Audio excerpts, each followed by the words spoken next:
Hello সবাইকে। আজ সকাল সকাল বাড়িতে রয়েছে একটা পুজোটা একটু স্পেশাল। তাড়াতাড়ি রেডি হয়ে নিলাম। আজকে পরেছিলাম ভালো মার দেওয়া একটা শাড়ির কোয়ালিটিটাও ছিল বেশ সুন্দর। এত গরমে পরেও একটু হেভি ফিল হয়নি, আর কালারটাও ছিল বেশ মিষ্টি।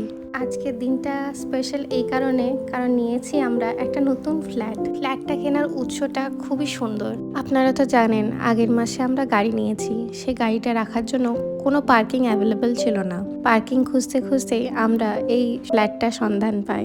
একটুও দেরি করি না এটা নেওয়ার জন্য।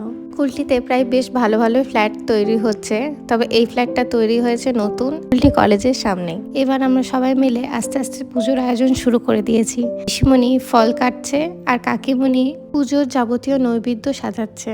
আর আমি পেয়েছি দুটো খুব সুন্দর দায়িত্ব, সেটা হচ্ছে প্রথমত একটা আলপনা দেওয়ার, আর দ্বিতীয় হচ্ছে ফুল গোছানোর।